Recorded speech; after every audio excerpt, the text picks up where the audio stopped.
এবছরও কিন্তু 100 কোটি টাকা এই বাজেটে রাখা হয়েছে, যে যারা নতুনভাবে ব্যবসা শুরু, এন্টারপ্রেনারশিপ যেটা আমরা ব্যবসা শুরু করতে চায়, স্টার্ট আপের জন্য এদেরকে ঋণ দেওয়া হবে। বিশেষ করে উত্তরবঙ্গে অনেক ফলের বড় বড় কিন্তু বাগান হয়েছে এবং সেখানে কিন্তু শিক্ষিত তরুণরাই এগিয়ে এসেছে। স্যার এখানে সরকার কিন্তু কৃষকদের জন্য একটা ভালো অঙ্কের ভর্তুকি দেওয়া হয় স্যার, কৃষকদের জন্য বরাদ্দ করা হয়। স্যার আদৌ কি এটা কৃষকদের কাছে পৌঁছায়? আর হলো যে পৌঁছালেও স্যার এত কৃষক তাহলে কেন ঋণগ্রস্ত থাকে? 42 লাখ পরিবারকে 2,500 টাকা করে অনুদান দিয়েছিলেন। আচ্ছা, কিন্তু দুঃখজনক হলেও সত্য, আমি প্রথম আলোর রিপোর্ট থেকে বলছি, 3 থেকে 4 মাস পর অনুসন্ধান করে দেখা গেল আসলে এই টাকা পৌঁছেছে মাত্র 8 লাখ পরিবারের কাছে।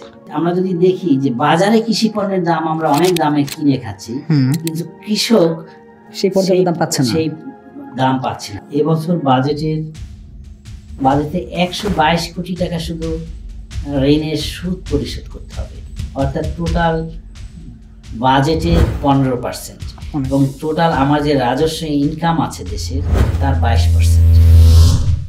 পৃথিবীর মধ্যে বাংলাদেশের কৃষকেরা জমিতে সার ব্যবহার করার দিক থেকে দ্বিতীয় সর্বোত্তম। সরকার কি এই যে শিক্ষিত তরুণদের জন্য এই কৃষি সেক্টরে কোনো কি ইনোভেটিভ কোনো আইডিয়া বা ইনোভেটিভ কোনো ডিসিশন নিতে পারছে এখন পর্যন্ত? 2050 সাল নাগাদ জলবায়ু পরিবর্তনের জন্য ধানের উৎপাদন 32% কমে যাবে। আসসালামু আলাইকুম। বাংলাদেশ কৃষি প্রধান দেশ। কৃষির এই সেক্টরে প্রায় 50% মানুষ প্রত্যক্ষভাবে কৃষির সাথে জড়িত থাকে।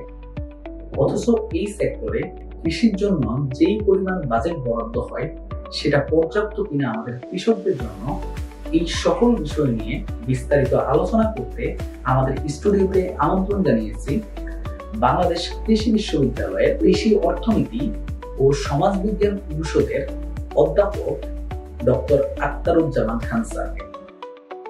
আমরা আজকে স্যারের সাথে এই সকল বিষয় নিয়ে বিস্তারিত আলোচনা করব এবং স্যারের কাছ থেকে জানার চেষ্টা করব আসলে কৃষি সেক্টর এবং কৃষির জন্য যে বাজেট দেওয়া হয় প্রত্যেক বছর, সেই বাজেটটা পর্যাপ্ত কতটুকু এবং এই বছরের বাজেটটা কিভাবে আসলে সরকার চিন্তা করেছে এবং স্যারের চিন্তা ভাবনা কতটুকু, আমরা সকল বিষয় নিয়ে কথা বলবো আজকে। চলুন আমরা শুরু করি। স্যার আসলে আমরা অনেক দিন ধরে আপনার এই পডকাস্টের জন্য অপেক্ষা করতেছিলাম যে কখন আসলে এই বিষয়টা নিয়ে কথা বলবো আপনার সাথে, মানে এতটা অধীর আগ্রহে বসেছিলাম যে, আর আপনি এত ব্যস্ততার মাঝে আমাদেরকে সময় নিয়েছেন, তার জন্য আমরা অসংখ্য ধন্যবাদ স্যার। স্যার কেমন আছেন আগে একটু এটা বলুন আমাকে। তোমাদেরকে আমি অনেক ধন্যবাদ জানাচ্ছি যে এখানে একটু গুরুত্বপূর্ণ ইভেন্ট নিয়ে আমাকে কথা বলার জন্য ডেকেছো, অনেক ধন্যবাদ। স্যার ওভারঅল পডকাস্টে এসে কেমন লাগতেছে আপনার? আমি খুবই আনন্দিত বোধ করছি যে ধরনের আমি কৃষি নিয়ে কথা বলবো, কৃষির একজন লোক হিসাবে কৃষি নিয়ে কথা বলবো এবং এটা যারা শ্রোতা আছে তারা শুনবে কিছু জানতে পারবে, সেটাই আমার হয়তো। স্যার আমরা আসলে অধীর আগ্রহে বলতে গেলে কেন স্যার, মানে অনেক দিন ধরে করব এবং আপনারও ব্যস্ততা যাচ্ছিল স্যার, সব মিলে অবশেষে আপনাকে পেয়ে গেছি স্যার সামনে। এখন স্যার আমাদের আসলে স্যার এই বছর যেটা দেখা গেছে যে কৃষি বাজেটে আমরা দেখতে পেয়েছি যে আমাদের পুরো বাজেটের 5.01% আমাদের কৃষি খাতের জন্য বরাদ্দ করা হয়েছে। স্যার এই বাজেটটা কি আসলে আমাদের কৃষি খাতের জন্য পর্যাপ্ত কিনা আপনার কাছে একটু আমরা জানতে চাচ্ছি। ধন্যবাদ তোমাকে, খুবই গুরুত্বপূর্ণ একটি প্রশ্ন। আমরা দেখেছি যে এবছর যে বাজেটটা হয়েছে সেটার আকারটা হলো 7,90,000 কোটি টাকা। তার ভিতরে 39,600 কোটি টাকার মতো কৃষি ক্ষেত্রে বরাদ্দ হয়েছে, যেটা 5.01%।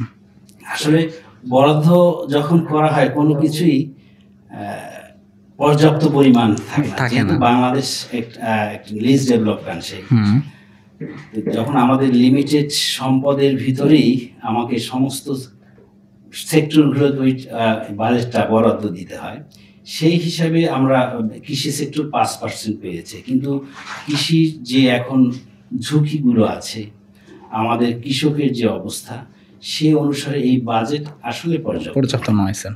স্যার বিশেষ করে মেইন কথা হলো কি স্যার, আমরা কৃষি মানে প্রথম তো কৃষি প্রধান আমরা দেশ, যেখানে আমাদের 55% মানুষই সরাসরি কৃষির সাথে জড়িত। তো এখানে স্যার বাজেটটা সরকারের তো উচিত বলে আমার কাছে মনে হয় যে আসলে আরও পর্যাপ্ত পরিমাণ বাজেট দেওয়া উচিত। তাহলে কেন দিতে পারতেছে না আসলে? ধন্যবাদ। আসলে বাজেট অবশ্যই বাড়ানো উচিত। আমাদের এফএও এবং ওয়ার্ল্ড ব্যাংকের যে ফর্মুলা ইউজ করা হয় বাজেটে, তাতে একটা সেক্টর যে পরিমাণ কন্ট্রিবিউট করে টোটাল জিডিপিতে, অন্ততপক্ষে সেই পরিমাণে বাজেট দেওয়া, সেই পার্সেন্টেজ। আমাদের এগ্রিকালচার কন্ট্রিবিউট করছে 11 পয়েন্ট সামথিং, বাট আমাদের বাজেট কিন্তু 5%। আমরা যদি 10% বাজেট বরাদ্দ করি তাহলে আমাদের কৃষিক্ষেত্রে কিন্তু 80,000 কোটি টাকার মতো বরাদ্দ হওয়া উচিত। Exactly sir. কিন্তু সেটা আমাদের হচ্ছে না, কারণ আমাদের রিসোর্স লিমিটেশন আছে টোটাল দেশের। আবার কৃষি ক্ষেত্রে আমরা যেহেতু শিল্পের দিকে ধাবিত হচ্ছি, সেই যোগাযোগ আমাদের উন্নতি করা দরকার। যোগাযোগ ক্ষেত্রে বেশি আমাদের বাজেট দিতে হচ্ছে।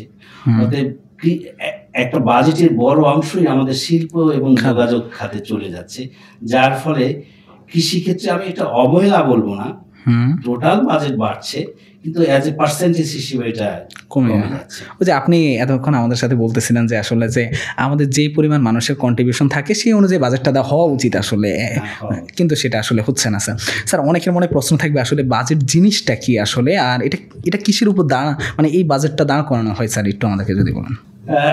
Thank you. এটা কিছুটা একাডেমিক। বাজেট আর কিছুই না, একটা অর্থ বছরের সরকারের আয় এবং ব্যয়ের হিসাব। আচ্ছা, আমরা যদি ব্যক্তিগত লেভেলে চিন্তা করি, যারা আমরা চাকরি করি, মাসে একটা ইনকাম আছে, সে থেকে আমরা খরচ করি এবং সেভাবে আমরা বাজেটটা করি যে আমার ধরি 1 লাখ টাকা ইনকাম, আমি 1 লাখ টাকা এই মাসে কিভাবে খরচ করি, সবারই একটা ব্যক্তিগত অবশ্যই প্ল্যানিং থাকে একটা। সরকারের ক্ষেত্রে সরকার বাজেট করে 1 বছরের জন্য, যে আগামী বছর আমার কি আয় হবে এবং কি ব্যয় হবে। ব্যক্তিগত এবং সরকারের সাথে একটু ভিন্নতা আছে। সরকারি বাজেটে হলো ব্যয় বুঝে আয় করো, আর আমাদের ব্যক্তিগত হলো আয় বুঝে আমরা ব্যয় করি। সরকার যেটা করে, প্রথমেই বাংলাদেশ সরকার জানুয়ারি মাসের দিকে প্রতিটা মন্ত্রণালয়ে তাদের আগামী বছরে কত টাকা ব্যয় হতে পারে সেটার একটা হিসাব চায়।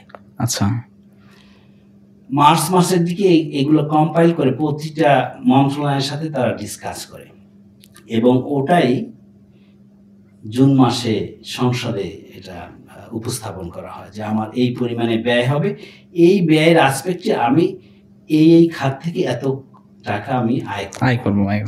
এই হলো মানে বেসিক একটা বাজেটের যে জাস্ট একটা অর্থ বছরের যে আয় ও ব্যয় হিসাব। এবং এইটা দেশ টু দেশ ভ্যারি করে। যেমন আমাদের অর্থ বছর শুরু হয় জুলাই থেকে শেষ হয় জুনে, কিছু কিছু দেশ আছে তাদের জানুয়ারি থেকে ডিসেম্বর পর্যন্ত। বাংলাদেশের ক্ষেত্রে এটা জুলাই টু জুন। আসলে আমরা যে বাজেট কথাটা বলছি, এই শব্দটা কোথা থেকে এলো? এই শব্দটা বাজেট প্রথমে শুরু হয় 1733 সালে। আচ্ছা, sir Robert Walpole British prime minister ছিলেন। উনি প্রথমে এই ফাইন্যান্সিয়াল ম্যানেজমেন্ট অর্থাৎ বছরের যে হিসাব নিকাশ এটার উপস্থাপনা শুরু করেন। আচ্ছা আচ্ছা আচ্ছা। এবং এই বাজেট শব্দটা একটা ল্যাটিন শব্দ যেটা বুলগা থেকে এসেছে এবং ল্যাটিন শব্দ থেকে একটা ফ্রেঞ্চ শব্দ বাগেটি, এর অর্থ হলো স্মল ব্যাগ। আচ্ছা, অর্থাৎ যারা ফিনান্স মিনিস্টার ছিলেন তারা তার সমস্ত কাগজপত্র একটা ছোট্ট ব্যাগের ভিতর নিয়ে ওখানে উপস্থাপন করতেন। আচ্ছা আচ্ছা, সেই থেকে এই শব্দটা বাজেট হিসাবে। আচ্ছা স্যার, আপনি একটু আগে বলতেছিলেন যে আমাদের তো সবারই নির্দিষ্ট একটা প্ল্যানিং থাকে, তো এই যে আপনি বলেন যে 1733 সাল, তার আগে তাহলে কিভাবে আসলে সরকারের এই প্ল্যানিংগুলো কাজ করতো বা তাদের আসলে বাজেট ছাড়া কিভাবে আসলে তারা চিন্তা ভাবনা করতে পারতো? সেটা তো অনেক আগের কথা। আসলে আমাদের শিক্ষা ব্যবস্থার উন্নতি হয়েছে 1718 সালের দিক থেকে। এর আগে কিন্তু এই যে আমরা মনিটারি সিস্টেম, এটাও কিন্তু ছিল না। আগে একটা ছিল বার্টার সিস্টেম। মানুষের রাজা প্রজারা আয় ব্যয় তাদের একটা হিসাব রাখতো, কিন্তু সরকার যে খরচ করবে, খরচের মেইন ছিল ল্যান্ডের উপর যে কর, ল্যান্ড কর। সেই ল্যান্ড করের উপর সরকার নির্ভর করত। এখন তো আমরা বিভিন্ন ভাবেই কর আদায় করে থাকি, যেটা আগে এই অবস্থাটা ছিল না।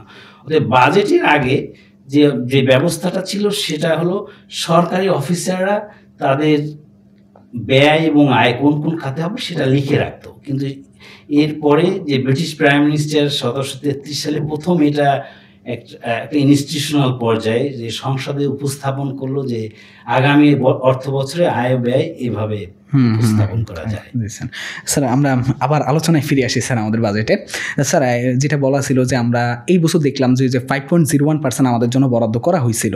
স্যার এই যে আমাদের কিন্তু সময়ের সাথে সাথে স্যার কৃষকের সংখ্যাটাও কিন্তু বাড়তেছে প্রান্তিক, কারণ আমাদের জনসংখ্যা বাড়তেছে।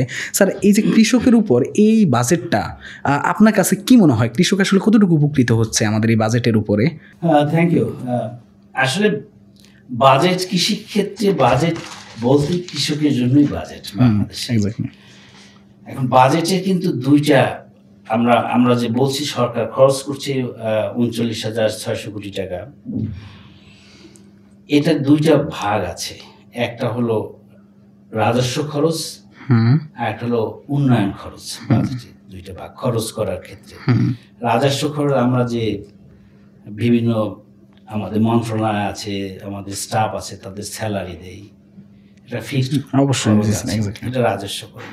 আর একটা হলো প্রতি বছর যে উন্নয়নের কাজ করা হয় কৃষি সেক্টরে, সেই উন্নয়ন খরচ।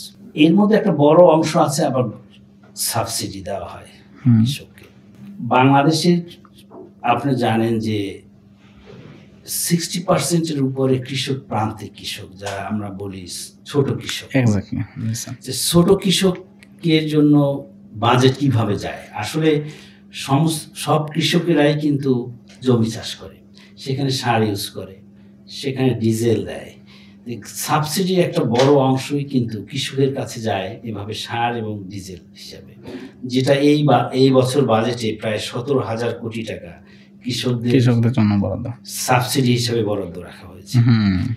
অর্থাৎ কৃষকরা, প্রান্তিক কৃষকরা বিভিন্ন উপায়ে সরকারের এই এটা সাবসিডি এবং বিভিন্ন সাহায্য পেয়ে থাকে। এছাড়াও যারা ক্যাশ সাবসিডি বিভিন্নভাবে সরকার বিভিন্ন সময় কৃষকদের দিয়ে থাকে। অতএব আমরা যখন বলবো যে বাজেট কৃষি সেক্টরে, এটা কিন্তু কৃষকদের উন্নয়নের জন্য, অবশ্যই কৃষির উৎপাদন বৃদ্ধি করার জন্যই বাজেটটা দেওয়া হয়। স্যার এখানে সরকার কিন্তু কৃষকদের জন্য একটা ভালো অঙ্কের ভর্তুকি দেওয়া হয় স্যার, কৃষকদের জন্য বরাদ্দ করা হয়। স্যার আদৌ কি এটা কৃষকদের কাছে পৌঁছায়? আর হলো যে পৌঁছালেও স্যার এত কৃষক তাহলে কেন ঋণগ্রস্ত থাকে? ধন্যবাদ, সুন্দর একটি প্রশ্ন। আপনি জানেন এবছর বাজেটের সময় কৃষি মন্ত্রণালয় 25,000 কোটি টাকা সাবসিডির জন্য আবেদন করেছিল বা বলেছিল সরকারকে, কিন্তু সরকার বাজেট বরাদ্দ করেছে সাবসিডি হিসাবে 17,000 কোটি টাকা। আমি আরেকটু পিছনে আসি, যেটা আপনি জানেন যে এই বছরটা আমাদের জন্য একটা নর্মাল বছর না।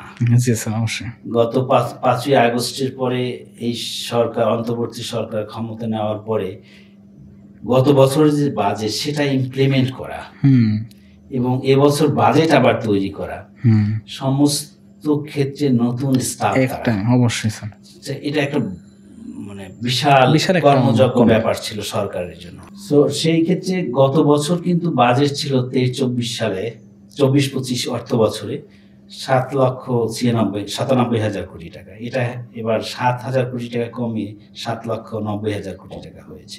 এখন এই যে সাবসিডিটা পর্যাপ্ত কিনা কৃষকের জন্য এবং কৃষকের কাছে যায় কিনা, এটা একটা বড় আলোচনার ব্যাপার। কৃষক সাবসিডি অবশ্যই যায়, যে সাবসিডিটা দিচ্ছে, আমরা সারে যে সাবসিডিটা দিচ্ছি, আমরা urea, TSP, muriate of potash, এগুলো যখন আমদানি করি, আমাদের কিন্তু টোটাল যে সারের রিকোয়ারমেন্টস তার 90% আমরা আমদানি করি, যেটা রাসায়নিক সার। ফলে আমি শুধু ইউরিয়ার কথা বলি, ইউরিয়া ইন্টারন্যাশনাল মার্কেটে বাংলাদেশি টাকায় এখন 43 টাকা হিসাবে কিনে আনে। আচ্ছা, সেটা 27 টাকা বাজারে এখন দাম, অর্থাৎ প্রতি কেজিতে 16 থেকে 17 টাকা গভর্নমেন্ট সাবসিডি দিচ্ছে। অতএব এটা কিন্তু সরাসরি এই কৃষক পাচ্ছে। এটার ভিতরে কোনো ধরনের মধ্যস্থতাকারী বা কেউই নেই, অতএব সারেরটা সরাসরি পাচ্ছে। এভাবে ডিজেলের ক্ষেত্রেও যখন বড় চাষ হয় বাংলাদেশে, ডিজেলের ক্ষেত্রেও মিনিমাম প্রাইসে ডিজেলটা দেওয়া হয়, যদি আরও দেওয়া দরকার দেওয়া হয়। অর্থাৎ এগুলো সরকার সরাসরি পাচ্ছে।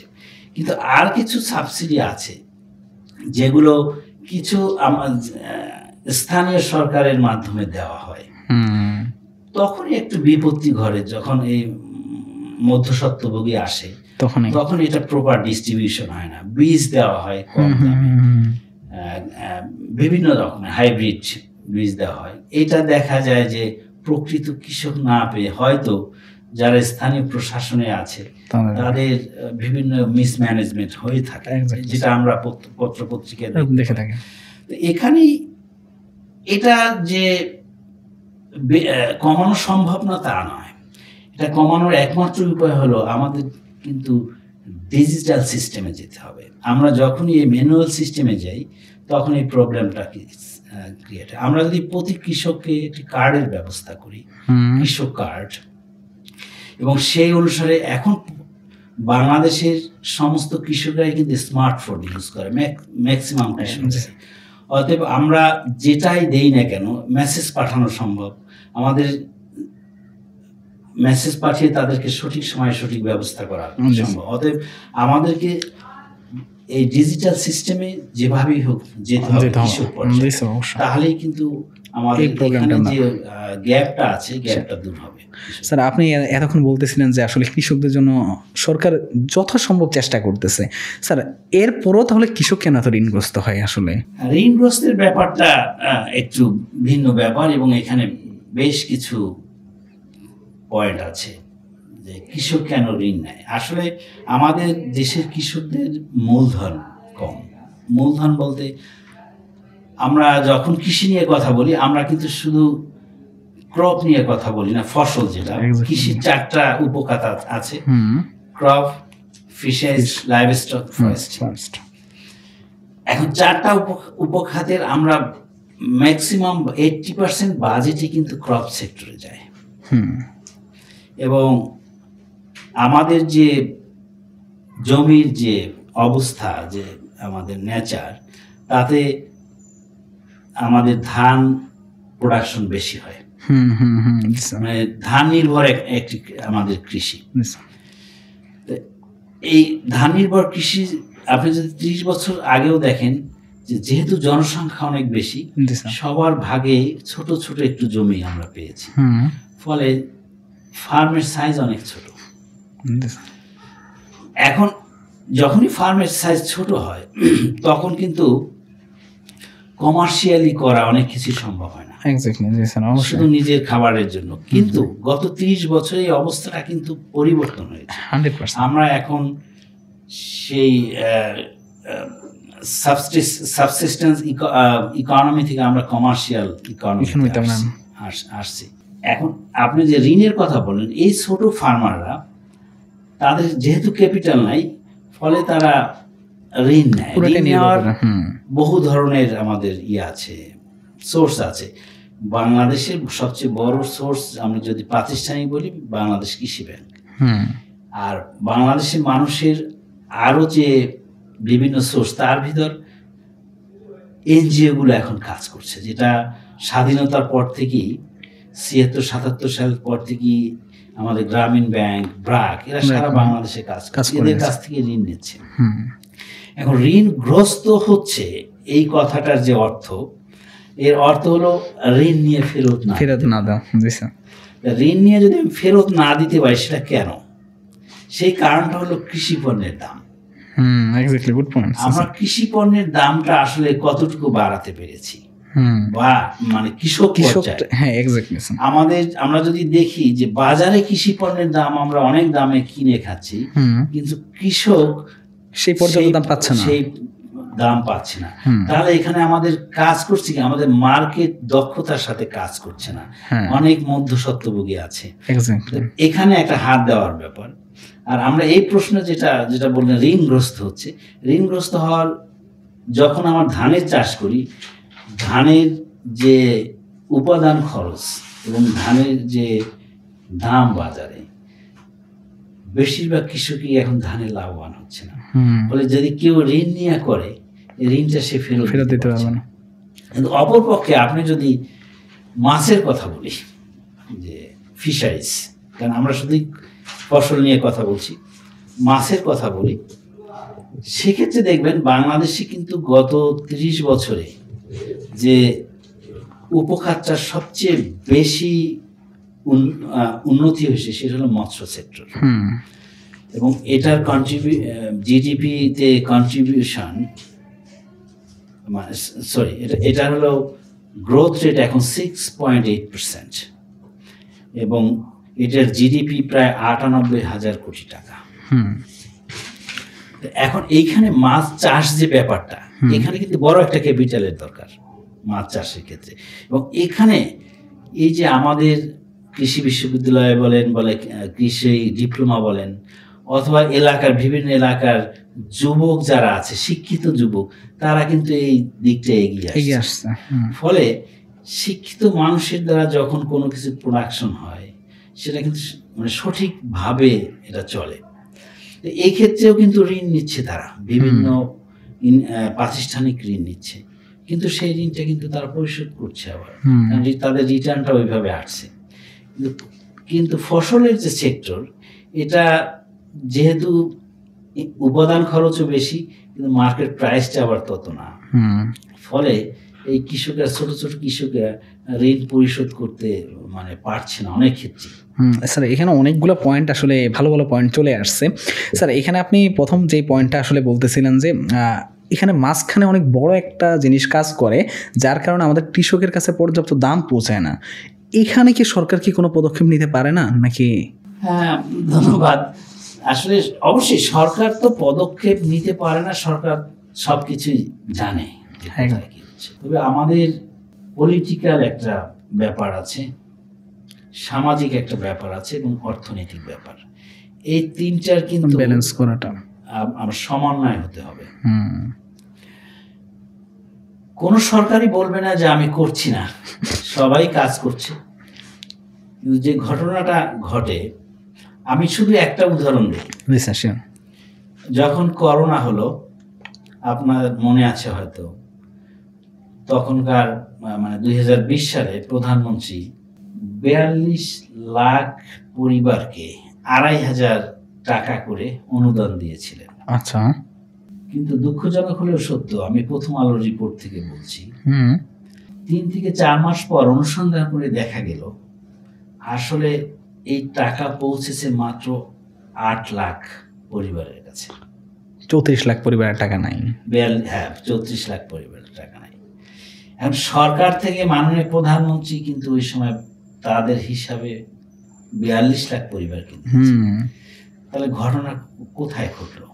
মাঝখানে কিছু অবশ্যই সেটা স্থানীয় পর্যায়ে। এখানে দুর্নীতির একটা ব্যাপার থেকে যায়, যে একজনে হয়তো তার ফ্যামিলি 8 জনের নাম দিয়ে দিয়েছে, একটা মোবাইল নাম্বারে 6 বার টাকা গিয়েছে। এখন এখানে সততার একটা ব্যাপার, যে আমি দেশের সেবা করতে চাই, এইটা আমি পৌঁছাইতে চাই গরিবের কাছে। সে অবস্থাটা বাংলাদেশের গত 54 বছরের রাজনৈতিক অবস্থা আমরা যা দেখেছি, এখানে বড় ধরনের একটা গ্যাপ থেকে গেছে। আমি বলছি না সব জায়গায়, বাট বেশিরভাগ জায়গায় এই ডিস্ট্রিবিউশনটা প্রপারলি হচ্ছে না। এইটাই আমাদের মানে অব্যবস্থাপনার একটা জায়গা। তাহলে এটা কিভাবে আমরা কমাতে পারি? Exactly sir. আপনার কৃষি সেক্টরেও সরকার যথেষ্ট পরিমাণে সাহায্য দিচ্ছে, কিন্তু সঠিকভাবে পৌঁছছে না। তাহলে এটার একমাত্র পথ আপনার ডিজিটাল সিস্টেম। আপনার ডিজিটাল সিস্টেমে আসতে হবে যেভাবেই হোক। ম্যানুয়াল সিস্টেমে যখনই করব এই অবস্থাটা ক্রিয়েট হবে। আর আরেকটা হলো মানুষের ভিতরে এই দুর্নীতির প্রবণতাটা কমানো, সেটা হলো আইনের। যখনই আমি অপরাধ করলাম, আইন আমার কোনো শাস্তি দিল না, তখনই আমি আবার অপরাধ করব। বাংলাদেশে এই অবস্থাটা চলে আসছে, অর্থাৎ যে অপরাধ করে তার কিন্তু শাস্তি হয় না। ফলে দেখা যায় আপনি এই কৃষি, আমি যারাই এখানে আছে স্থানীয় পর্যায়ে, স্থানীয় প্রশাসন, সেখানে সরকারি কর্মকর্তা, আপনি প্রতিটি এলাকায় দেখবেন যে চাল দেওয়া হয় 30 কেজি করে। আমি নিজে দেখেছি যে 30 কেজি চাল আসলে তার কাছে পৌঁছায় না, কিছু একটা অংশ ওখানে স্থানীয় প্রশাসন তারা রেখে দেয়। এখন এটা তো উপর পর্যায়ে যারা ডিস্ট্রিবিউট করে, মানে এটা দেওয়া হয় গভর্নমেন্ট লেভেল থেকে, এত কিছু ইনভেস্টিগেট করা সম্ভব না যদি স্থানীয় প্রশাসন শক্তিশালী না হয়। এখানে বড় একটা স্থানীয় প্রশাসন শক্তিশালী করাটা সবচেয়ে বড় একটা বড় চ্যালেঞ্জ, এবং এটা করতে হবে যদি আমি প্রপার। আরেকটা জিনিস আপনি বলেন যে স্যার ডিজিটাল আমাদের মাধ্যমে যদি আমরা আসতাম, ডিজিটালটা আমরা সবচেয়ে, এখন যেহেতু পৃথিবী এগিয়ে যাচ্ছে, আমাদের সে 30 বছর আগের কথা চিন্তা করলে হবে না, আমাকে ওইভাবে এগিয়ে যেতে হবে, ডিজিটাল সিস্টেমে আমাকে চলতে হবে। আমি যদি ফার্মাকে ডিজিটালাইজ করতে পারি, এবং এটা এখন কঠিন কোনো কাজই না, শুধু ইনিশিয়েটিভ নেওয়া, এবং বিভিন্ন গভর্নমেন্ট আগাচ্ছে। এটা নেতিবাচক কোনো কথা আমি বলছি না, গত 25-30 বছরে সব গভর্নমেন্টই ট্রাই করেছে, আগাচ্ছে, ইনশাল্লাহ সামনে হবে। স্যার আপনি এর আগের উত্তরে একটা পয়েন্ট বলতেছিলেন যে আসলে শিক্ষিত তরুণরা আসলে এই কৃষি সেক্টরে আসতেছে, এবং স্যার আপনার কাছে কি মনে হয় যে আসলেই কি আসতেছে তারা, মানে পর্যাপ্ত পরিমাণ কি আসতেছে, বা সরকার কি এই যে শিক্ষিত তরুণদের জন্য এই কৃষি সেক্টরে কোনো কি ইনোভেটিভ কোনো আইডিয়া বা ইনোভেটিভ কোনো ডিসিশন নিতে পারছে এখন পর্যন্ত? ধন্যবাদ, খুব গুরুত্বপূর্ণ প্রশ্ন। আসলে আমাদের যে স্বাধীনতার পর থেকে যে কৃষির যে ব্যবস্থাটা ছিল, ভেরি সনাতন, খুবই সনাতন পদ্ধতির একটা ছিল। কিন্তু গত আপনি যদি 20 বছর দেখেন, কৃষি সেক্টরে শিক্ষিতরা আসছে, কোন দিকে আসছে, এটা হলো আমার দেখার বিষয়। আমি একটু আগেও যেটা বললাম, এগ্রিকালচারের মধ্যে ক্রপে কিন্তু এখনো খুব শিক্ষিত এবং যারা প্রশিক্ষিত তারা এখনো খুব একটা আসে না মাঠ পর্যায়ে, আমরা খুব বেশি দেখতেও পাই না। এসেছে কোন দিকে? ফিশারিজ এবং লাইভস্টকে আসছে, এই দুইটা উপখাতে এসেছে। এখন এখানে কারণ কি? কারণ হলো, একটা হলো, আমি যদি মানে ফাইন্যান্সের ভাষায় বলি যে রিটার্ন অন ইনভেস্টমেন্ট, যে আমি ইনভেস্ট করবো সেটা রিটার্ন কি হারে আসতেছে। আমরা জানি কৃষি ক্ষেত্রে যে রিটার্ন, এইটা কিন্তু ইনভেস্টমেন্টের তুলনায় মানে আপেক্ষিকভাবে কম, সেটা আবার কিন্তু লাইভ স্টকে যদি আমি ইনভেস্ট করতে পারি সেখানে বেশি, ফিশারিজে বেশি, কিন্তু ক্রপে কিন্তু কম। এখন যেটা হচ্ছে, এই ফসল যেটা, এখানে কিন্তু আমরা দেখি হাই ভ্যালু ক্রপ, বিভিন্ন রকম হাই ভ্যালু ক্রপ আমাদের, বিশেষ করে ফলের কিন্তু অনেক, আপনি দেখবেন বিভিন্ন এরিয়ায় যদি যান, বিশেষ করে উত্তরবঙ্গে অনেক ফলের বড় বড় কিন্তু বাগান হয়েছে, এবং সেখানে কিন্তু শিক্ষিত তরুণরাই এগিয়ে এসেছে, কারণ এটা রিটার্নটা অনেক বেশি। এখন একটা হলো, আমরা যখনই ফসলের কথা বলি আমাদের মাথার মধ্যে ধান, গম, এগুলোর কথাই আসে। ধান, গম থেকে এখন রিটার্নটা অতটা বেশি আসে না, কিন্তু এই জন্য কিন্তু আমাদের ক্রপটা ডাইভার্সিফাইড হচ্ছে। হ্যাঁ, আমরা কিন্তু এখন মানুষ ভুট্টার চাষ করছে, এটা অনেক চাহিদা আছে, লাইভ স্টকে এটার চাহিদা আছে। ফলে এই যে যখন ডাইভার্সিফাইড হবে, তখন দেখবেন এই ক্রপ সেক্টরেও কিন্তু তরুণরা আসবে। এখন এই ক্ষেত্রে গভর্নমেন্ট কিন্তু অনেক ইনিশিয়েটিভ নিয়েছে। আচ্ছা, আপনি জানেন কিনা, এবছরও কিন্তু 100 কোটি টাকা এই বাজেটে রাখা হয়েছে, যে যারা নতুনভাবে ব্যবসা শুরু, এন্টারপ্রেনারশিপ যেটা ব্যবসা শুরু করতে চায়, স্টার্ট আপের জন্য এদেরকে ঋণ দেওয়া হবে। আচ্ছা আচ্ছা, খুব ভালো। এখন এটা আপনার আমরা বাংলাদেশের সমস্ত ছেলে মেয়েদের ভিতর যারা কৃষি নিয়ে চিন্তা করে বা যে কোনো সেক্টরই, ইনোভেটিভ আইডিয়ার কিন্তু অভাব নেই। বিভিন্ন বিশ্ববিদ্যালয়ে আপনার বিভিন্ন কম্পিটিশন হচ্ছে, সেখান থেকে কিন্তু অনেক আইডিয়া বের হচ্ছে, এন্টারপ্রেনার বের হচ্ছে। বাংলাদেশ গভর্নমেন্টের সরকারের যে মন্ত্রণালয় আছে, আইসিটি মন্ত্রণালয়, তাদের কিন্তু বড় প্রজেক্ট আছে এবং সেখান থেকেও কিন্তু তারা ঋণ দিচ্ছে, আর্থিক সাহায্য দিচ্ছে। সরকারের দিক থেকে লিমিটেশন আছে, যেহেতু আমরা এখনো ডেভেলপিং কান্ট্রি না, লিস্ট ডেভেলপ কান্ট্রি, আমাদের রিসোর্সের লিমিটেশন আছে। তার মধ্যেও যতটুকু পারছে সরকার করছে, কিন্তু ইয়ংরা আরো এগিয়ে আসতে হবে। আমাদের যখন আমরা কৃষি নিয়ে কথা বলি, কৃষির যে মেইন সমস্যা, আমাদের কিছু সাইকোলজিক্যাল সমস্যা আছে। কৃষিকে আমরা ডাক্তার ইঞ্জিনিয়ার পর্যায়ে যেভাবে চিন্তা করি, আমার একটা ছেলে অথবা মেয়ে ডাক্তার বা ইঞ্জিনিয়ার হবে, একজন কৃষিবিদ হবে, তখন ওই চিন্তাটা আসে না। কিন্তু একজন কৃষিবিদ, সফল কৃষিবিদ যদি হতে পারে, সেটা দেশের জন্য যেমন কন্ট্রিবিউট করতে পারে, মানুষের সেবার জন্য সে কন্ট্রিবিউট করতে পারে। স্যার, টপিকের বাইরে আসলে একটা প্রশ্ন করতে যাচ্ছি, সেটা হলো যে আসলে এই যে মেডিকেল, ইঞ্জিনিয়ার, আমরা এগুলোর মধ্যে সবচেয়ে বেশি আসলে বলতে গেলে আমাদের পুরো সমাজ ব্যবস্থা সব কিছু আসলে নির্ভরশীল বলতে গেলে। তো এই যে কৃষির প্রতি মানুষের অনাগ্রহ, এটার কারণ কি আসলে আপনার মতে? একটু টপিকের বাইরে আমরা আসলে আলোচনায় বেশি রয়ে গেছি। ধন্যবাদ। আসলে অনাগ্রহের কারণ আমি 2-3টা দিকে ডিসকাস করব। জি স্যার। প্রথমে একটা হলো সামাজিক অবস্থা, যেটার জন্য মানুষ চিন্তা করে। কৃষিবিদ মানে আমরা সমাজে যেভাবে ডাক্তার এবং ইঞ্জিনিয়ারকে আমরা সম্মান করি, কৃষিবিদদের আসলে যে এতটা সম্মান করা প্রয়োজন সেটা আমরা এখনো অনুধাবন করতে পারছি না। কিন্তু একজন কৃষিবিদ, একজন কৃষক যদি ধরি, সকাল থেকে শুরু করে ঘুমানো পর্যন্ত সে কিন্তু মানুষের সেবা করে যাচ্ছে। কারণ আমি যদি ফসল উৎপাদন না করি, তাহলে এদেশে মানুষ খেতে পারবে না। যেখানে 1971 সালে 7.5 কোটি জনসংখ্যা ছিল, সেখানে 70% মানুষ দরিদ্র ছিল।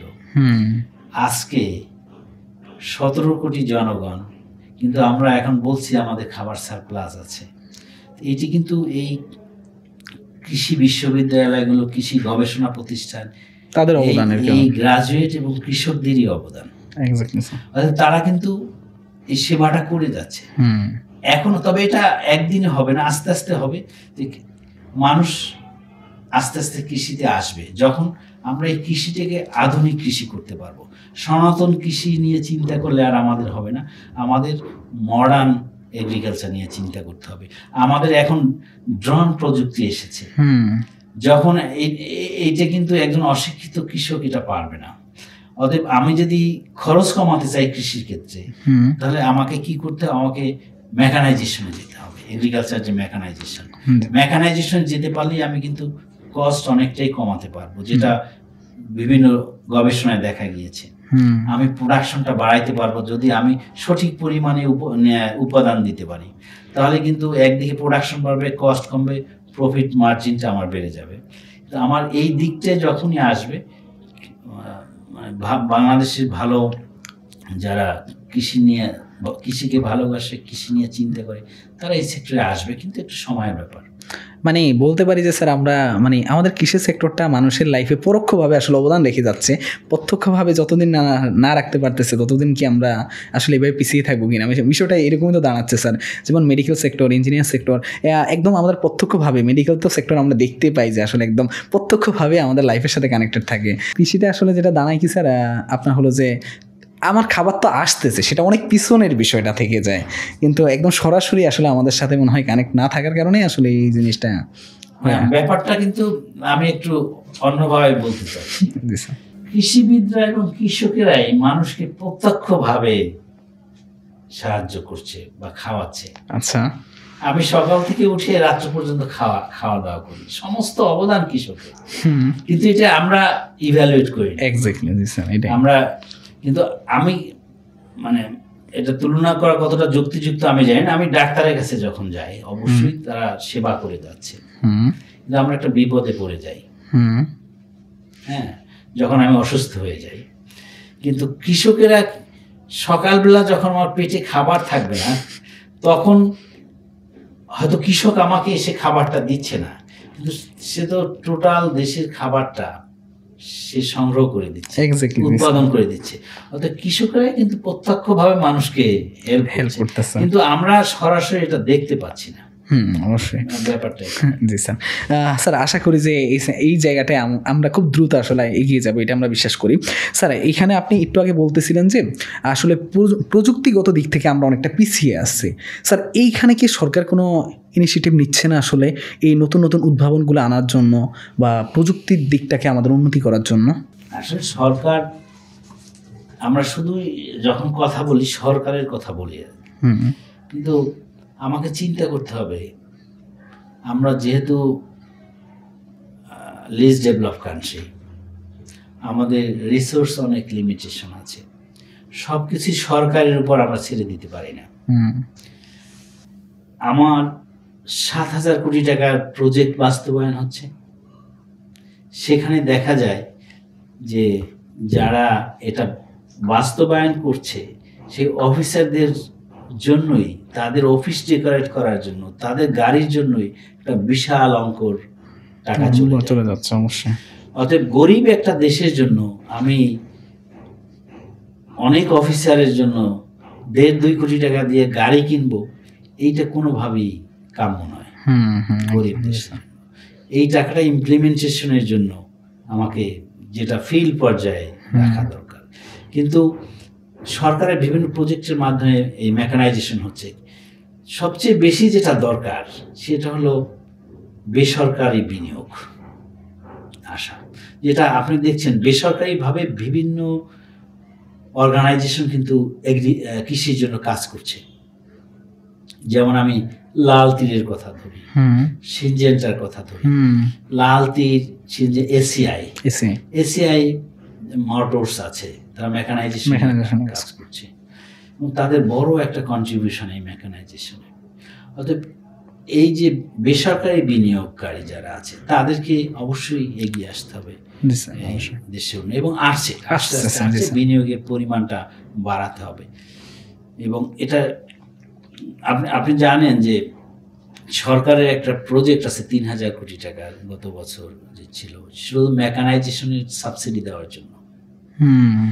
অতএব সরকার কিন্তু করছে। এখন এটা সঠিকভাবে বাস্তবায়ন করা, কৃষকের কাছে সঠিকভাবে পৌঁছানো, এইটি সকলের দায়িত্ব হয়ে গেছে। স্যার আমাদের পাশের দেশ ভারত আছে, চীন আছে, তারপর একটু দূরে গেলে জাপান আছে।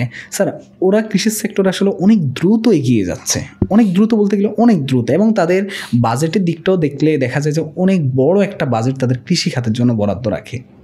স্যার তাহলে আপনার কাছে কি মনে হচ্ছে না যে আমরা এই কারণেই কৃষি সেক্টরে এতটাই পিছিয়ে আছি, বা চীন, জাপান, ভারত তারা এত এগিয়ে যাচ্ছে? হ্যাঁ ঠিক আছে, আমরা কৃষি প্রধান, যেটা আমি বলছিলাম, ইন্ডিয়া এবং জাপান এটা তুলনা একটু ভিন্ন হবে, এক এক দেশের এক এক ধরনের ভূ রাজনৈতিক অবস্থান। জাপানের টেকনোলজি খুবই আধুনিক টেকনোলজি। জাপান, আপনি যদি শুধু সার্চ দেন যে পার হেক্টরে তাদের প্রোডাক্টিভিটি এবং আমাদের প্রোডাক্টিভিটি অনেক পার্থক্য। এবং সেটা সেই ধরনের ভ্যারাইটি তারা ডেভেলপ করেছে। বাংলাদেশেও ভ্যারাইটি ডেভেলপ হয়েছে। এখন ধানের যে ভ্যারাইটি ডেভেলপ হয়েছে এটা অস্ট্রেলিয়া, জাপানের প্রায় কাছাকাছি। ওদের যেমন ইনভেস্টমেন্ট আছে, সরকার থেকে ইনভেস্টমেন্ট আছে, বিনিয়োগ, ওদের ফার্ম সাইজ বিশেষ করে এইটা একটা বড় একটা সমস্যা। ফার্ম সাইজটা অনেক বড়। ফার্ম সাইজ যখন বড় হয় আপনার উৎপাদন খরচটা অনেক কমে যায়, আমরা লাভবান হয়। আর আমাদের দেশের যে অবস্থা আমরা এখনো খুব ছোট্ট ছোট্ট ফার্ম আছি, কিন্তু এই অবস্থাটা চেঞ্জ হচ্ছে। যেটা যে এরিয়ায় ছোট ছোট ফার্ম আছে, আমি যদি কো-ম্যানেজমেন্টের মাধ্যমে সমবায় ভিত্তিক, যেটা বাংলাদেশে এখন নাই, কিন্তু আবার আমার ব্যক্তিগত অভিমত যে আমাদের সমবায় ভিত্তিক ফার্ম ব্যবস্থা আবার ফিরে আসবে। কারণ কি, আমাকে যদি খরচ কমাতে চাই তাহলে ছোট ছোট ফার্মে এভাবে ভিন্ন ভিন্নভাবে চাষ করে এটা সম্ভব। সমবায় ভিত্তিক চাষাবাদ পদ্ধতির মাধ্যমে এটা করতে হবে। আমি জাস্ট রিসেন্টলি যেটা দেখে আসছি, আমি আপনাকে বলি, চিংড়ি যেটা বাংলাদেশের second largest export earning commodity. আমি গত সপ্তাহেই খুলনাতে ঘুরে আসলাম। সরকারের ডিপার্টমেন্ট অফ ফিশারিজের একটা প্রজেক্ট আছে, সাস্টেনেবল কোস্টাল ম্যানেজমেন্ট প্রজেক্ট। সেখানে খুলনা বাগেরহাটে এই ক্লাস্টার বলে, বেসিক্যালি কো ম্যানেজমেন্ট সিস্টেমের মাধ্যমে তারা গুড একুয়াকালচার প্র্যাকটিসের মাধ্যমে তাদের প্রোডাক্টিভিটি প্রায় ডাবল করেছে। চিংড়ি, গলদা চিংড়ি, যেটা দেখে ভালো লেগেছে। অতএব আমাদের ক্ষেত্রেও আমি নিরাশ হচ্ছি না, যে একটু সময় লাগছে, বাট এ ধরনের প্রোডাক্টিভিটি আমাদেরও বাড়বে। আমাদের ভ্যারাইটি ডেভেলপ করতে হবে, এটা হলো সায়েন্টিস্টদের কাজ, ভ্যারাইটি ডেভেলপ করা। এখানেই আমাদের একটু কনস্ট্যান্ট আছে, আমাদের গবেষণায় বাজেট খুব কম। কারণ আপনার মেইন ভ্যারাইটি ডেভেলপ বলি, আমি ইমপ্লিমেন্টেশন বলি, সব জায়গায় গবেষণায় বাজেট দরকার, কিন্তু আমাদের গবেষণায় বাজেট খুবই কম। আমাদের ম্যাক্সিমাম বাজেট চলে যায় প্রশাসনিক কাজকর্ম করতে। অতএব সরকারকে এই দিকে খুবই নজর দিতে হবে।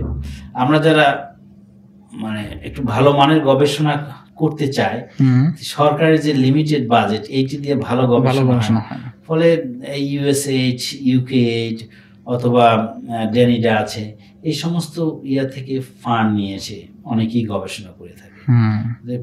আপনার নলেজ যখন জেনারেট করতে হবে, আমাকে মেইনলি গবেষণা করতে হবে, এবং এখানেই সরকারকে এমফাসিস দিতে হবে, গবেষণায় বাজেট বাড়ানো, কৃষি গবেষণায় বাজেটটা বাড়ানো। স্যার, কথার আলোকে আবারও আমরা বাজেটে ফিরে আসলাম। স্যার, আসলে আপনি একজন কৃষি অর্থনীতিবিদ হিসাবে স্যার এবারে বাজেটটাকে আপনি কিভাবে দেখতেছেন? আসলে ধন্যবাদ। বাজেট আসলে এটা একটা গতানুগতিক প্রক্রিয়া। এবছরের বাজেট যে এক্সেপশনাল কোনো কিছু সেটা না, আর এই বছরটাও কিন্তু কোনো, আমরা যদি মানে অর্থ বছর ধরি, নর্মাল কোনো অর্থ বছর না, যেহেতু আমাদের রাজনৈতিক একটা পট পরিবর্তন হয়েছে।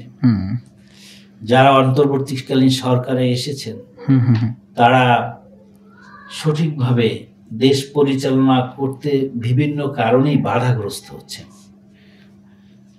আমি রাজনীতির ভিতর না যাই, তবু একটু বলি, যেটা হচ্ছে আপনি দেখেছেন এই এক বছরের মধ্যে 174 কি 75 দিন শুধু আন্দোলনই হয়েছে, বিভিন্ন জায়গায় লোকজন গিয়ে রাস্তার মধ্যে বসে পড়েছে। অতএব এই সরকার বাজেট দিয়েছে, সরকারকে আমি ব্যক্তিগতভাবে সাধুবাদ জানাচ্ছি যে সুন্দর একটা বাজেট দিয়েছে, কিন্তু বাজেটটা কিছুটা গতানুগতিক বাজেট। গতবার যে বাজেট ছিল ওভাবে একটু প্লাস মাইনাস হয়েছে। আমি টোটাল বাজেটের যে কথা বলছি, যে শিক্ষাক্ষেত্রে বাজেট কিছুটা বেড়েছে, আমাদের বাজেটের বড় একটা অংশ শান্তি শৃঙ্খলা রক্ষায় সাময়িক খাতে যায়। এই অংশটা, এটাকে আমরা অনুৎপাদনশীল খাত বলি।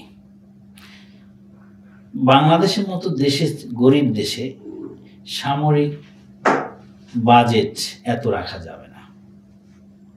আবার আমরা ঋণ করে থাকি, বা এবছর বাজেটে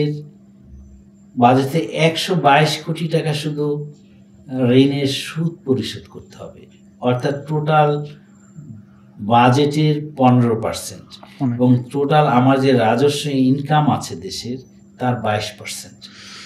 অতএব এই যে আমরা যে ঋণ করে ফেলেছি, উন্নয়ন হচ্ছে, স্বীকার করতে হবে দেশে উন্নয়ন হয়েছে, সেই উন্নয়নের জন্য যে টাকাটা এনেছি সেই টাকাটা সঠিক ব্যবহার কতটুকু হয়েছে।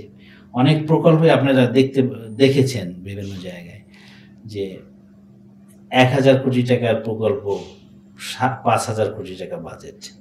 অর্থাৎ এই সরকার কিন্তু ওইখানে হাত দিয়েছে। সেই ক্ষেত্রে যদি এই সরকার এই বাজেটটা বাস্তবায়ন করতে পারে, তাহলে অবশ্যই যে ক্ষেত্রে যত বাজেট রেখেছে সেটা অবশ্যই ভালো। অবশ্যই। এবং ওরা বাস্তবায়ন করতে পারবে বলে আমি বিশ্বাস করি।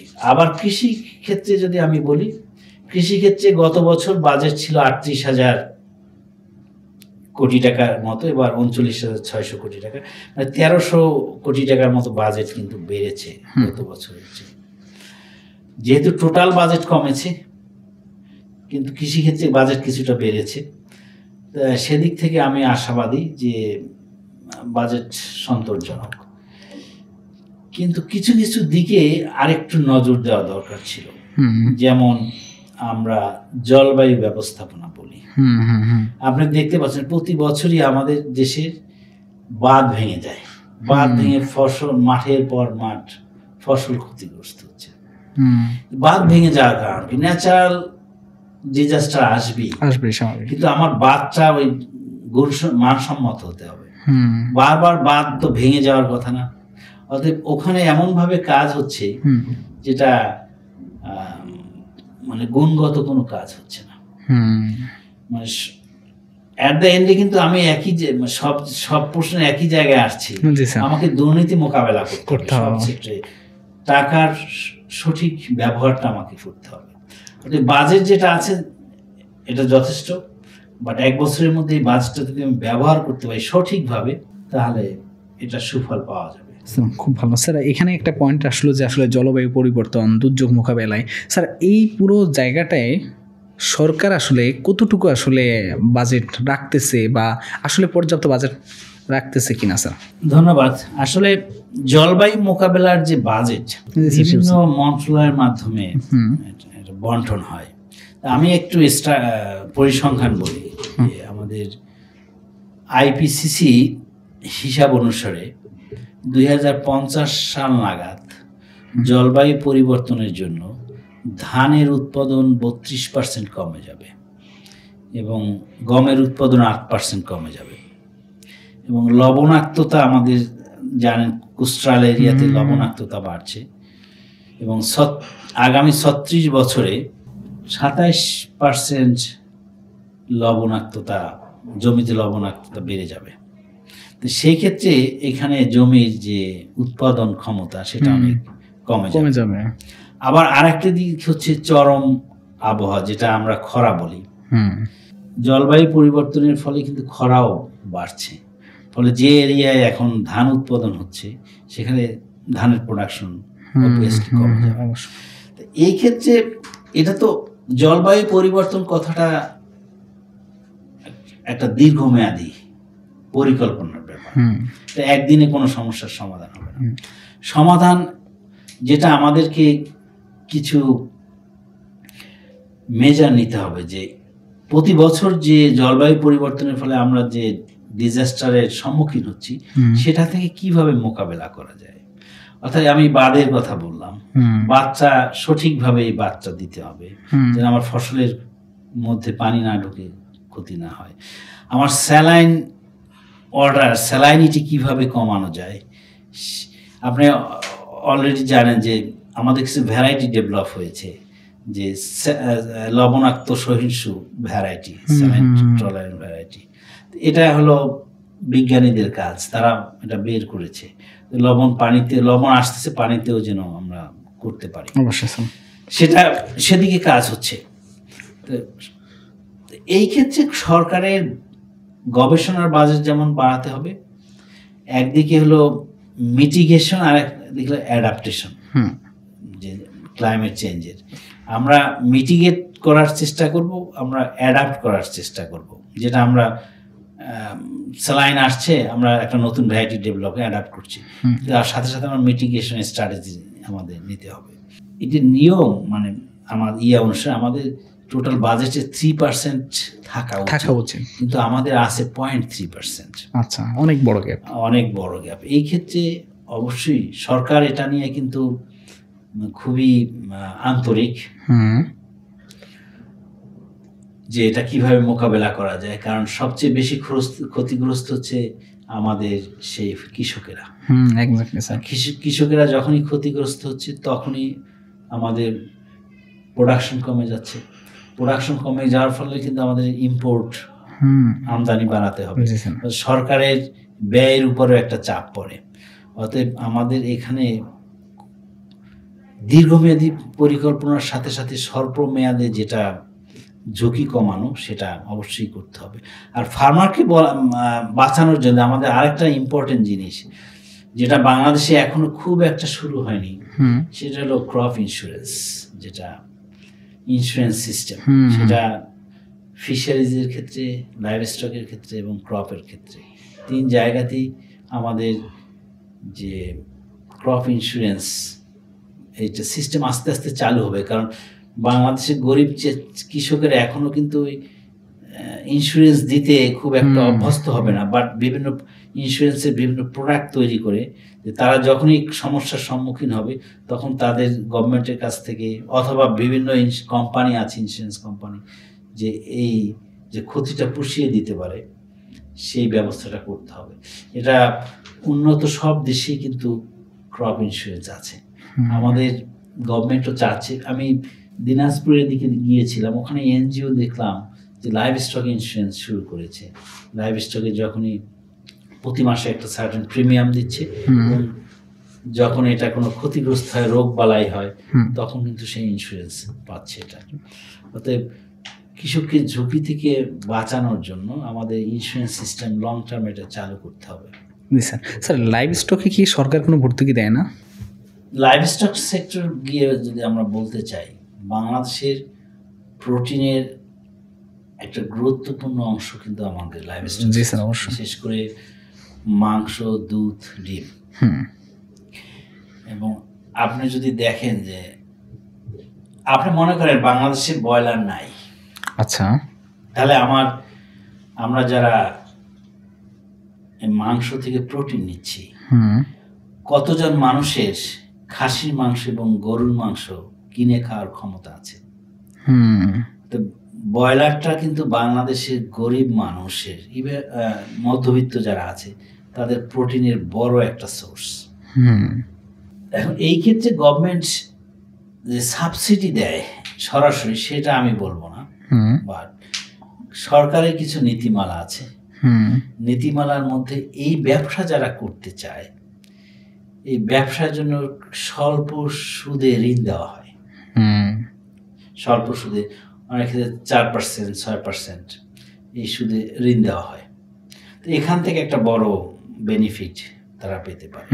আর গভর্নমেন্ট যে যে প্রোডাক্টের উপরে সাবসিডি দেওয়া আছে, যেমন আমি সারের উপরে, ডিজেলের উপরে, তারা যখন এটি ব্যবহার করে তখন কিন্তু এটার একটা পরোক্ষভাবেই তারা এই সাবসিডি পেয়ে থাকে। আবার ইলেকট্রিসিটির ক্ষেত্রে কোম্পানির একটা রেট আছে ইলেকট্রিসিটির ক্ষেত্রে। ইলেকট্রিসিটি কিন্তু এই ফার্মিংয়ের ইলেকট্রিসিটি চার্জটা ফার্মিংয়ের ক্ষেত্রে কম ধরা হয়। সরাসরি সাবসিডি না দিলেও সরকার পরোক্ষভাবে এই সেক্টরগুলোকে হেল্প করে থাকে। স্যার যেটা বলতেছিলাম আর কি স্যার, সার নিয়ে স্যার আগেও একটু আমাদের আলোচনা হয়ে গেছিল। তো স্যার আসলে সারের কথা আসলে একেবারে প্রান্তিক কৃষকের কথা মাথায় আসে। তো আসলে সারের দামটা এখনও প্রান্তিক কৃষকদের জন্য একেবারে বলতে গেলে আয়ত্তের কিছু বাইরেও থাকে এটা এখানে। তো আসলে এই জায়গায় সরকার কি কোনো ধরনের পদক্ষেপ নিচ্ছে কিনা আদৌ? ধন্যবাদ আপনাকে, খুবই গুরুত্বপূর্ণ প্রশ্ন। বাংলাদেশে যারা কৃষক আছে এবং যারা নীতি নির্ধারণী পর্যায়ে, সারে সরকার, আমি যদি ইউরিয়া, টিএসপি অথবা মিউরেট অফ পটাশের কথা বলি, সারে সরকার যথেষ্ট পরিমাণে ভর্তুকি দিচ্ছে। আচ্ছা, আপনি জানেন যে আমরা যেহেতু বাহির থেকে অনেক লোন নিয়ে আসি, যখনই বিশেষ করে ওয়ার্ল্ড ব্যাংক এবং IMF থেকে লোন আনা হয়, তারা বিভিন্ন শর্ত জুড়ে দেয় এবং তারা বলে এগ্রিকালচারে এত সাবসিডি দেওয়া যাবে না। ফলে সরকারও কিন্তু বিভিন্ন বাধাগ্রস্ত হয় বিভিন্ন। কিন্তু দেশের কৃষিকে বাঁচানোর জন্য আমাদের বাংলাদেশের মতো দেশের সাবসিডি ছাড়া বিকল্প এখনো নেই। কিন্তু সাবসিডির পরিমাণ কমাতে হবে। সাবসিডির পরিমাণ কমালে কি হবে? যেটা হবে, সারের দামটা বেড়ে যাবে। আমি যে ইউরিয়ার কথা বললাম, সরকার 27 টাকা ইউরিয়ার কেজি, সেটা 43 টাকায় কিনে জি প্রতি কেজি ইউরিয়া। এখন এটাও আমরা বলছি নাগালের বাইরে জি স্যার কথা অনুসারে। জি স্যার। তো এখন এইটা যদি 43 টাকাই কেনা লাগতো তাহলে আপনি বুঝতেছেন প্রোডাকশন আমাদের উৎপাদন খরচটা কত বেশি হয়ে যেত। কিন্তু স্যার এখানে একটা পয়েন্ট আসে, আমি একটু থামিয়ে আপনাকে বলতেছি স্যার। আসলে আমাদের তো প্রান্তিক কৃষকের সংখ্যা অনেক বেশি স্যার, এবং সারও কিন্তু অনেক বেশি প্রয়োজন হয়, এটা তো আমরা সবাই জানি স্যার। তাহলে এই জায়গায় কি স্যার সরকারের আরেকটু ভালো মতো বিবেচনা করা উচিত না, যে যেখানে আসলে এত পরিমাণ প্রান্তিক কৃষক সেখানে আবার এত পরিমাণ আমাদের সারের প্রয়োজন হয়, সে জায়গায় তো অবশ্যই স্যার আপনি কি পয়েন্টটা বুঝতে পারছেন? মানে স্যার তাহলে তো আমাদের স্যার অন্য সেক্টরে যেই পরিমাণ আমরা ইনভেস্ট বা আমাদের যে বরাদ্দ দেওয়া হয়, তাহলে ওখান থেকে কিছুটা কমিয়ে এখানে বাড়ানো উচিত না? ধন্যবাদ। আসলে আমি একটু সারের কথাটা বলি। সার আপনি যদি 23-24 সালের কথা বলি, বাংলাদেশে টোটাল সারের যে ডিমান্ড ছিল সেটা হলো 69 লাখ টন। এর মধ্যে কিন্তু আমদানি করাই হয়েছে 55 লাখ টন, মানে 90% প্রায়। এবং এই অর্থ বছরে যেটা চলে গেল, এখানে টার্গেটটা ছিল 52 লক্ষ টন সার। এবং এটার পিছনে কিন্তু গত বছর আমাদের সারের আমদানি খরচ ছিল 1.9 বিলিয়ন টাকা। এখন একটা দিক হলো, আমি দুইটা দিক থেকে আলোচনা করব। একটা হলো কৃষকের সারের ব্যবহার। আপনি যদি দেখেন যে আমি কৃষকের যে সার ব্যবহার করে সেটা অপটিমাম কিনা, যতটুকু দরকার ততটুকু ব্যবহার করে কিনা। গত 2 সপ্তাহ আগে একটা রিপোর্টে দেখা গিয়েছে পৃথিবীর মধ্যে বাংলাদেশের কৃষকেরা জমিতে সার ব্যবহার করার দিক থেকে দ্বিতীয় সর্বোচ্চ। এর অর্থ হলো যে আমার হয়তো এত পরিমাণ সার ব্যবহার করা লাগে না, কিন্তু আমি সার ব্যবহার করতেছি। ডিপার্টমেন্ট অফ এগ্রিকালচার এক্সটেনশন তারা এগুলো নিয়ে কাজ করে, তাদের কিন্তু সারের ব্যবহারের নীতিমালা আছে বাংলাদেশ সরকারের। কিন্তু আমাদের কৃষকের একটা পারসেপশন আছে সার দিলেই আপনার উৎপাদন বেড়ে যাবে। আমাদের এই দিকটা থেকে সারের ব্যবহারটা কমাতে হবে। আমাদের যে অপটিমাম লেভেল, আমরা অর্থনীতির ভাষায় বলি যে বেস্ট ইউজ, আমার যদি ওভার ইউজ করে ফেলি একদিকে উৎপাদন কমে যাবে, আর একদিকে আমার খরচটা বেড়ে যাচ্ছে। আর এই খরচটা কিন্তু গভর্নমেন্ট সেই সাবসিডির মাধ্যমে দিচ্ছে, আর আমি আমার পকেট থেকে। অর্থাৎ এখানে কৃষককে সজাগ হতে হবে যে আমি কি সার দিচ্ছি, কতটুকু পার শতাংশে কতটুকু সার দরকার, এই ম্যানুয়ালটা কৃষককে হাতে হাতে থাকতে হবে। তাহলে কিন্তু দেখা যাবে, আমার ব্যক্তিগত ওপিনিয়ন, 25 থেকে 30% সারের ব্যবহার কমে যাবে, আমাদের প্রোডাক্টিভিটিও বাড়বে। আর সারের ব্যবহার যদি কমে যায় তাহলে কিন্তু আমাদের এই যে আমদানি খরচ সেটা কিন্তু অনেক কমে যাবে। সরকার যদি এই পরিমাণই বাজেট বরাদ্দ রাখে তাহলে কিন্তু আরো সাবসিডি তখন দেওয়া সম্ভব। এই হলো আপনার একটা দিক। এবং এটা যেভাবেই হোক ডিপার্টমেন্ট অফ এগ্রিকালচার এক্সটেনশনের মাধ্যমে এই কৃষকের কাছে, এখন এইটা কি কৃষকের কাছে সবাই যেহেতু স্মার্টফোন ইউজ করে, মোবাইলে অলরেডি কিন্তু সফটওয়্যার ডেভেলপ করা আছে, কিন্তু কৃষককে সচেতন করা যে আমার 10% জমিতে আমার কতটুকু ইউরিয়া দিতে হবে, কতটুকু টিএসপি দিতে হবে, কতটুকু মিউরেট অফ পটাশ দিতে হবে। এটা কৃষককে, সব কৃষক জানে না তা বলছি না, কিন্তু এটা কৃষকের মনের মধ্যে রাখতে হবে। তখন সারের ব্যবহারটা, যেহেতু আমি বলছি যে গবেষণায় দেখা গেছে দ্বিতীয় সর্বোচ্চ ব্যবহার, মানে এটা অনেক বেশি ব্যবহার করছে, এটা ওভার ইউজ হয়ে যাচ্ছে। তো এখানে আমাদেরকে শক্ত হাতে কাজ করতে হবে যে এটা করা যাবে না, তাহলে অনেকটা সেফ হবে আমাদের। আরেকটা জিনিস হলো যে আমরা সবসময় রাসায়নিক সার নিয়ে কথা বলছি, আমাদের জৈব সার। পৃথিবীর এখন ডেভেলপ কান্ট্রিতে, বিশেষ করে আমি যদি নরওয়ে ডেনমার্কের কথা বলি, তারা জৈব সারের বিভিন্ন মডেলই তৈরি করে ফেলেছে। আমাদের কিন্তু এখন সেই জৈব সারের দিকেও আসতে হবে। অবশ্যই অবশ্যই জৈব সারের দিকে যদি আমি নিয়ে আসতে পারি, তাহলে আমাদের এই আমদানি নির্ভরতা অনেক কমে যাবে। ফলে এই সারের জন্য যে পরিমাণ আমার খরচ করতে হচ্ছে, সেটা কিন্তু কৃষি উন্নয়নের অন্য অংশে আমি ব্যবহার করতে পারবো এই বাজেটটাই। অতএব এই যে জৈব সার, এটার উপর অনেক গবেষণা দরকার। আমাদের বিভিন্ন রকম জৈব সার আছে, কৃষকের এখনো মাথার যে পারসেপশন, জৈব সারের চেয়ে রাসায়নিক সারে আমার উৎপাদন বাড়বে, কিন্তু এটা আমাকে দেখাতে হবে যে জৈব সারের মাধ্যমে সেম উৎপাদন পাওয়া সম্ভব, এবং এটা আমার মাটির জন্য নিরাপদ, এটা আমাদের হিউম্যান হেলথের জন্য নিরাপদ। এই দিক থেকে আমাকে জৈব সারের প্রতি গুরুত্ব দিতে হবে অবশ্যই। তাহলে এটা যদি আমি করতে পারি, তাহলে কিন্তু আমার এই যে বাজেট, এই বাজেট থেকে অনেক অংশেই আমি এটাকে সেভ করতে পারি, যেটা আমি রিসার্চের কাজে ইউজ করতে পারি, আমি ফার্মারের উন্নয়নে অন্য প্রকল্পে ইউজ করতে পারি। জি স্যার। স্যার আমি আসলে মুগ্ধতার সাথে শুনতেছিলাম। আর একটা পয়েন্ট বলি, যে আমি ডিজিটালের কথা অলওয়েজ বলি, কারণ আমাদের এই ট্রেডিশনাল সিস্টেমে থাকলে হবে না। প্রতি ফার্মার হাতে যে ডিজিটাল ফার্টিলাইজারের পরিমাপ করার যন্ত্র আছে কিন্তু, যে আমি আমার ফার্টিলাইজারকে, আমি সয়েলকে আমি করতে পারি যে কতটুকু কি ফার্টিলাইজার লাগবে, এটা মেশিন পাওয়া যায়, এবং খুব দামি কোনো মেশিন না। তবে সেই ক্ষেত্রে ডিজিটাল ফার্টিলাইজার মেশিন যদি আমি কৃষককে প্রোভাইড করতে পারি, তাহলে কিন্তু এই অপটিমাম যে ফার্টিলাইজারের ব্যবহার, সেটা আমরা এনশিওর করতে পারবো। খুবই ভালো স্যার। স্যার এখানে আমি একটু স্যার আপনার কথার সাপেক্ষে আসি স্যার। আপনি স্যার বলছিলেন যে সচেতনতা বা সচেতন হওয়ার জন্য কৃষকদের এই জায়গাটায়।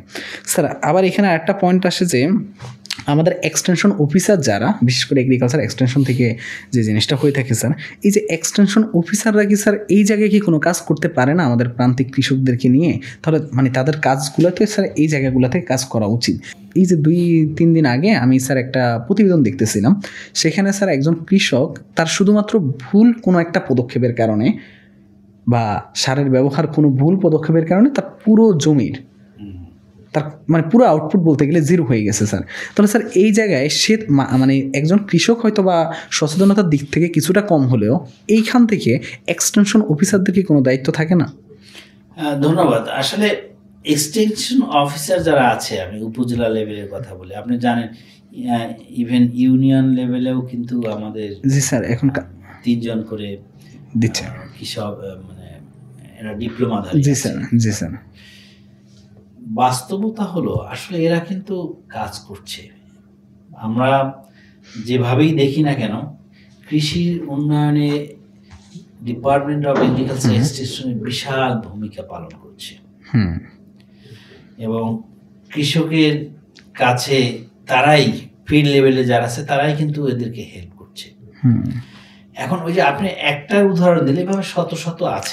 জি স্যার। কিন্তু যেটা আমাদের কাজ, কৃষকের সাথে অফিসারদের যে সেতু বন্ধন, এইটা তৈরি করা। জি স্যার। এই সেতু বন্ধনটা তৈরি করার দায়িত্ব 2 দিক থেকেই।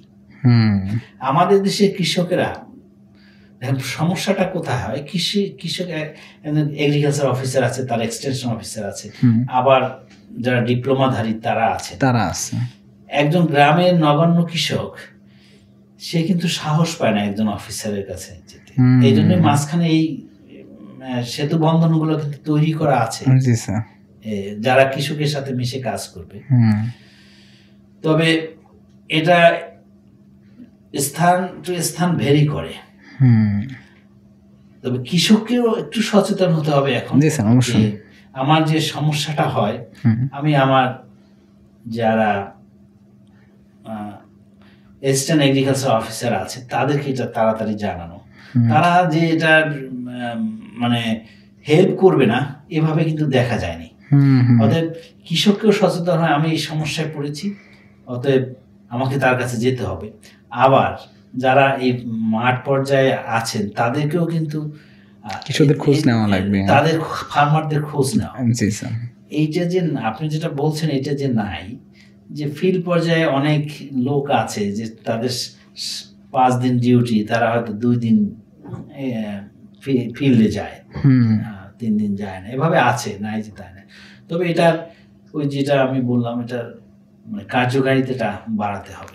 তবে এটা বাস্তব, এগ্রিকালচারের যে উন্নয়ন, এটা এক্সটেনশন অফিসার, কৃষি অফিসার বড় ভূমিকা পালন করছে। জি স্যার, খুব ভালো স্যার। একেবারে আমরা বলতে গেলে শেষ দিকেই চলে আসছে স্যার, অনেক আলোচনা হচ্ছে স্যার।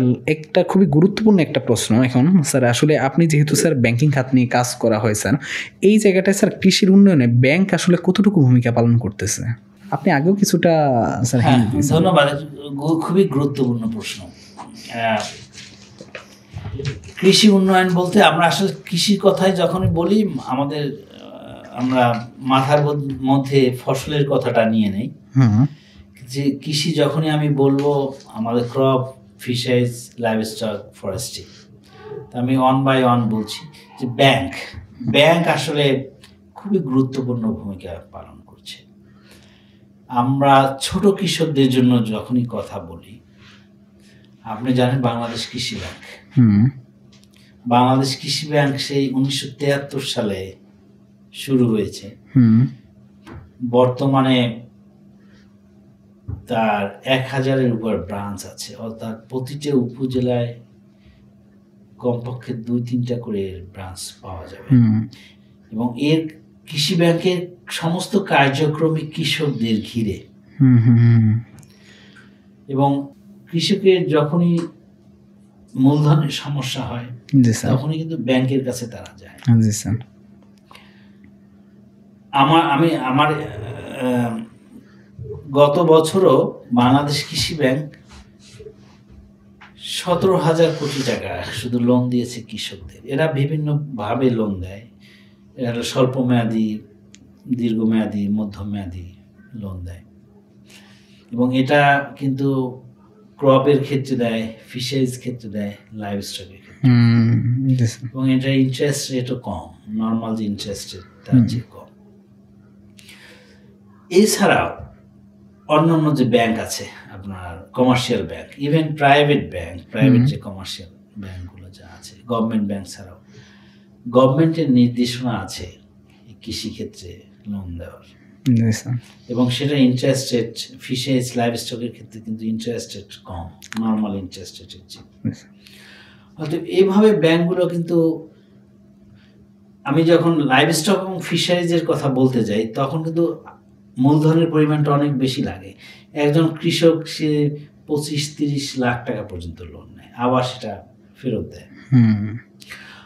অর্থাৎ যখন এই ইয়ং এবং এডুকেটেড লোকজন চলে আসছে, তারা কিন্তু সবাই নিজের পকেটের টাকা দিয়ে ব্যবসা করে, এটা না। ব্যবসা করার মূল নীতিও এটা না। আপনি কেউই নিজের সমস্ত টাকা নিজের পকেটের টাকা দিয়ে ব্যবসা করে না, অবশ্যই সবাই লোন নিতে হয়। কিন্তু তার জন্য আপনার একটা নির্দিষ্ট ফিক্সড ক্যাপিটাল থাকতে হবে, সেটা আপনাকে শো করতে হয়। তো এই ক্ষেত্রে কিছু, ওই যে বললাম, কিছু জটিলতা আছে। গ্রামের মানুষ কৃষি ব্যাংক থেকে যখন লোন নিতে আসে তখন দেখা যায় যে আমরা জামানত যেটা বলি, জামানত দেখানোর জন্য হয়তো তার জমি দেখাতে হয়, দলিলপত্র দেখাতে হয়। এটা তো একটা জটিলতার বিষয় তৈরি হয়। ফলে অনেক মানুষই কিন্তু এখন এনজিও থেকে লোন নেয়, এনজিওতে আবার ট্রাস্টের উপরেই অনেক লোন দেয়। জি স্যার, অবশ্যই। সো এখানে ব্যাংক যেমন বড় ভূমিকা রাখছে, এনজিও গুলোও কিন্তু আমাদের কৃষি উন্নয়নে বেশ বড় ভূমিকা রাখছে। বাংলাদেশের তো অনেকগুলো ব্যাংক, বেসিক ব্যাংক কিন্তু এই ফিশারিজ এবং লাইভ স্টকে একটা উল্লেখযোগ্য সংখ্যক লোন দিয়ে থাকে। বাংলাদেশ কৃষি ব্যাংকের যে একটু সীমাবদ্ধতা, সেটা হলো ওরা বড় আকারের লোন খুব কম দেয়, প্রান্তিক কৃষককে বেশি লোন দেয়। এবং এই লোনটাই অনেক সময় ওই আবার আদায় করতে একটু সমস্যা হয়। আমি পরিশেষে যেটা বলবো যে ব্যাংকিং সেক্টর এরা লাভ করবে, এটা ঠিকই আছে, কিন্তু বাংলাদেশের কৃষির কথা চিন্তা করে ইন্টারেস্ট রেটটা যতটা মিনিমাম রাখা যায় এটা তাদের রাখা উচিত। জি স্যার, অবশ্যই স্যার। স্যার আসলে প্রত্যেকটা আপনার অ্যানালাইসিস আমি মুগ্ধতার সাথে এবং আমার ধারণার পিছনে আমরা সবাই মুগ্ধতার সাথে শুনতেছিলাম। স্যার আসলে অনেক আমরা আলোচনা করছি এবং আমার ধারণা স্যার আমাদের অডিয়েন্স এই পডকাস্টটা শুনে আমার ধারণা কিছুটা হলেও তারা তাদের লাইফে ভ্যালু অ্যাড করা থেকে শুরু করে এবং কিছু না কিছু শিখতে পারবে। স্যার আপনি আমাদের অডিয়েন্সের জন্য 1 মিনিট বা কিছু কথা বলার জন্য স্যার একদম শেষ দিকে। ধন্যবাদ আপনাকে। আসলে একজন কৃষি অর্থনীতিবিদ হিসাবে আমি যেটা বলতে চাই সকলকে, কৃষি হইল কৃষি এখনো বাংলাদেশের অর্থনীতির মূল চালিকা শক্তি। জি স্যার। বাংলাদেশ কৃষি নির্ভরশীল দেশ এবং কৃষির উপরই আমাদের নির্ভর করতে হবে। বিশেষ করে যেহেতু আমাদের দেশের জনসংখ্যা বেশি, খাদ্যের উপর নির্ভরশীল, অতএব কৃষিকে আমাদের আধুনিকায়ন করতে হবে। আমরা কোনোভাবেই সেই সনাতন পদ্ধতির কৃষির উপর বসে থাকলে হবে না। অতএব যারা শিক্ষিত এবং তরুণ আপনারা যারা আছেন, যারা নিজেকে ব্যবসায়ী হিসাবে দাঁড় করাতে চান, কৃষি একমাত্র এখন সম্ভাবনাময় সেক্টর বাংলাদেশের, যেখানে আপনি একজন উদ্যোক্তা হিসাবে আসতে পারেন। এবং বাংলাদেশ আগামী কয়েক বছরের মধ্যে কৃষি সেক্টরের যে ভ্যালু এডিশন, অর্থাৎ আমার এই উৎপাদন থেকে শুরু করে আমি ভ্যালু অ্যাডেড প্রোডাক্ট তৈরি করা, এর দিকে আমাকে যেতে হবে। এর জন্যই আমাদের বিনিয়োগ দরকার। এবং যারা নতুন উদ্যোক্তা আছেন, আমি আহ্বান করব তারা এই কৃষিতে বিনিয়োগ করে নিজেদেরকে প্রতিষ্ঠিত করেন, যেখানে আপনি সরাসরি সমস্ত বাংলাদেশের ভোক্তাদের সরাসরি আপনি সাহায্য করতে পারবেন, নিজেও প্রতিষ্ঠিত হবেন। এক্স্যাক্টলি, আমরাও চাই শিক্ষিত তরুণরা আরও বেশি কৃষি সেক্টরে এগিয়ে আসুক আর কৃষি সময়ের সাথে সাথে এগিয়ে যাক। এই প্রত্যাশা ব্যক্ত রেখে আজকের পডকাস্টটা আমরা শেষ করতেছি। সবাইকে ধন্যবাদ। আসসালামু আলাইকুম।